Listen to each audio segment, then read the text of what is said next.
ऐसे ही आपको ये कॉन्सेप्ट समझना है और बड़े काम का है। आप खुद देखेंगे कि इसका फायदा कितना है। इसका फायदा कितना है आपको क्या समझना है, आपको ये याद रखना है कि ऐसा भी होता है a की क्यूब प्लस b की क्यूब प्लस c की क्यूब बराबर होती है d की क्यूब। इसको बोलते हैं डायोफेंटाइन इक्वेशन। मेरे को भी बोलने में तकलीफ हो रही है, डायोफेंटाइन इक्वेशन। इसका फायदा आपको कैसे मिलेगा, जैसे आपको अगर ये याद है कि 3 की क्यूब 4 की क्यूब और 5 की क्यूब को जोड़ते हैं तो 6 की क्यूब आ जाता है। ज्यादा याद करने की जरूरत भी नहीं है। 1 की क्यूब 6 की क्यूब और 8 की क्यूब को जोड़ते हैं तो 9 की क्यूब आ जाता है। 3 10 18 की क्यूब को जोड़ते हैं तो 19 की क्यूब आ जाता है। मैं मान लेता हूं आपने 2 याद किए हैं। अब देखते हैं इन 2 पे कितने सवाल बनेंगे। क्या क्या याद कर लिया आपने डायोफेंटाइन इक्वेशन में? ABCD क्या क्या हो सकते हैं, ABCD क्या क्या हो सकते हैं? तो आपने कहा एक तो हो सकता है 3 4 5 6। एक और क्या हो सकता है 1 6 8 9। अभी ये 2 याद कीजिए और फिर मैं दिखाता हूं इन 2 पे कितने सवाल आते हैं। इन 2 पे कितने सवाल आते हैं और कैसे आते हैं, फायदा कैसे मिलेगा इसका।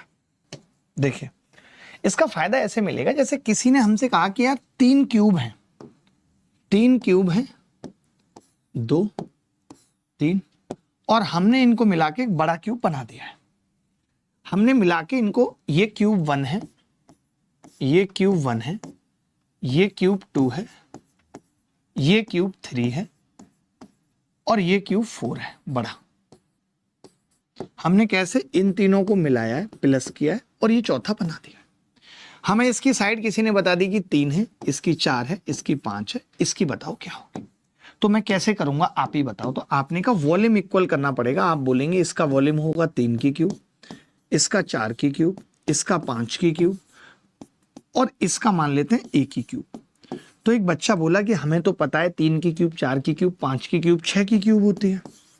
तो आपने सीधे कह दिया कि a कितना आ गया 6 आ गया। ये इसका फायदा होगा कि हमें कैलकुलेशन नहीं करनी पड़ेगी। एक चीज और बताता हूं, जैसे पाइथागोरस में 3 4 5 ट्रिपलेट है, या ये मैंने लिखा था, क्या लिखा था कि ABC ट्रिपलेट है, जैसे मैंने यहां लिखा था। तो मैं आपको बता दूं 2A, इसको 2 से गुणा कर लीजिए 2B और 2C, या फिर 3 से कर लीजिए 3A 3B 3C। ये भी क्या होंगे ट्रिपलेट होंगे।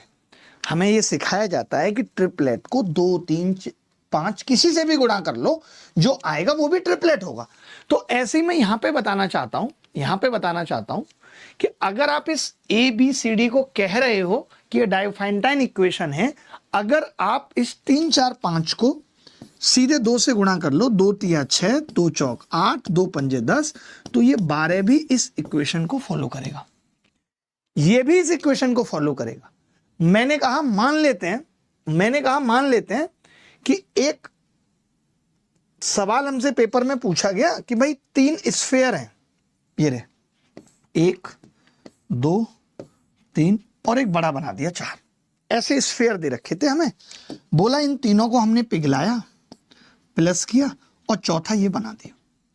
कोई बोला कि पहले वाली की रेडियस थी जी 2, इसकी रेडियस थी 12, इसकी थी 16, तो बताओ इसकी कितनी होगी। ये हमसे पूछ लिया। तो हम क्या करेंगे, वॉल्यूम इक्वेट करेंगे।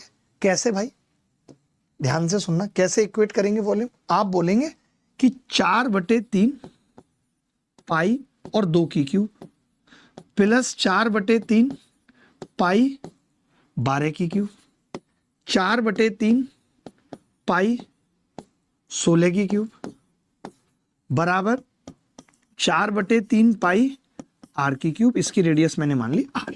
यही करेंगे। आप देखेंगे साहब कि ये 4/3 पाई तो सबसे कट ही जाएगा, कट जाएगा या नहीं।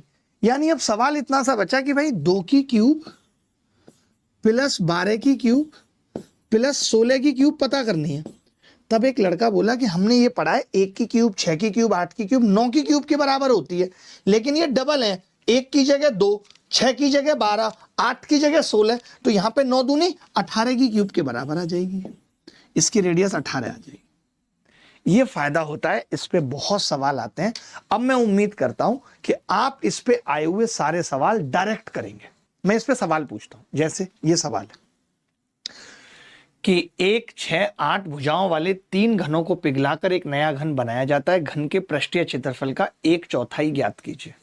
बताइए, आपने जैसे ही देखा कि भाई आपने 1, 6, 8 को पिघलाया है और एक नया घन बनाया है, तो आप समझ गए 1, 8, 6, 1, 6, 8 का मतलब 9 होगी इसकी साइड। बोलो समझ गए या नहीं? 9 होगी या नहीं? और 9 होते ही मैं ये जानता हूं कि 6a² का 1/4 पूछ रहा है। मैं कैलकुलेशन भी नहीं करूंगा, मैं बस ये देख लूंगा 9 से कौन सी संख्या कट रही है, वही उत्तर होगा 9 से कटने वाली। ये तो 9 से नहीं कटेगी। 5 और 4 9, ये 9 से कटेगी, ये 9 से नहीं कटेगी, ये 9 से नहीं कटेगी। बस बात खत्म। मैंने क्या देख लिया? Multiple of. उस घन की भुजा क्या है जिसका आयतन 6, 8, 10 भुजाओं वाले घनों के आयतन के योग के बराबर है? ध्यान से देख लो। 6, 8, 10 आपने क्या पढ़ा है? 3, 4, 5, 6। 3, 4, 5, 6 पढ़ा है आपने। आपने क्या पढ़ा है कि अगर पिघला रहे हैं 3, 4, 5 तो नया घन क्या होगा? 6। ये हम पढ़ चुके हैं। आपने कहा कि जी नहीं, ये तो डबल है, ये तो डबल है। 3 की जगह 6, 4 की जगह 8, 5 की जगह 10, तो 6 की जगह कितना होगा? 12। यानी उसकी भुजा कितनी होगी? 12। ओरल बता सकते हैं। You can do the answer oral. यही चीज सीखनी है। अगर ऐसे ओरल सीखेंगे तभी बात बनेगी, नहीं तो पेपर के अंदर 3 की क्यूब, 6 की क्यूब, 8 की क्यूब, 10 की क्यूब ही निकालते रह जाएंगे, बात नहीं बनेगी। आगे बढ़ते हैं। ये सवाल देखिए, ये सवाल डीपी कांस्टेबल में पूछा गया है। ये है 2, 12, 16, यानी 1, 6, 8, 9, 9 दूनी 18 डायरेक्ट लगा देंगे।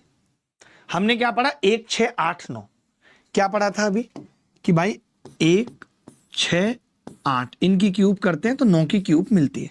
1 की जगह 2, 6 की जगह 12, 8 की जगह 16, 9 की जगह क्या होगा? 18, और करके निकल जाएंगे। बोलो बोलो कर रहे हैं। और ये एक सवाल नहीं, आप देखो कितने, ये दिल्ली पुलिस के हेड कांस्टेबल एग्जाम में इसी साल 2025 में पूछा गया है कि 1, x, 8 और 18। अब आप ही बताओ, ये ब्यास हैं सबके, ये क्या है? ब्यास। ब्यास 18 है केवल, तो त्रिज्या क्या हो गई? ये कह रहा है कि 1, x और 8, और फिर कह रहा है रेडियस कितनी हो गई? 9। तो हम तो सीख चुके हैं अभी कि भाई 1 की क्यूब में अगर 6 की क्यूब जोड़ी जाएगी और 8 की क्यूब, तब 9 की क्यूब बनता है। 1, 6, 8, 9 होता है, तो 6 आ गया। इसका पूछा क्या है? पृष्ठीय क्षेत्रफल 4 पाई और r स्क्वायर, 6 का स्क्वायर 3600 का 144 पाई। ये उत्तर है। क्या ये मुश्किल था भाई?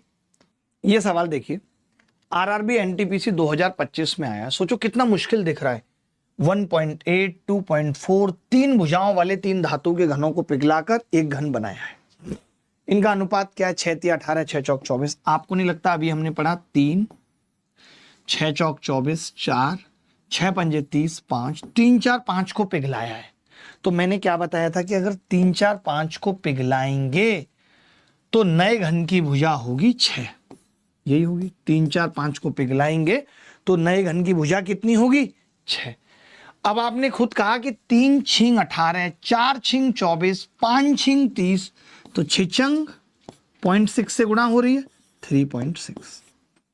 नए घन की भुजा कितनी आ गई? 3.6। इतने ही सवाल जो मैं लेके आया हूं वो मैं सारे ले आया।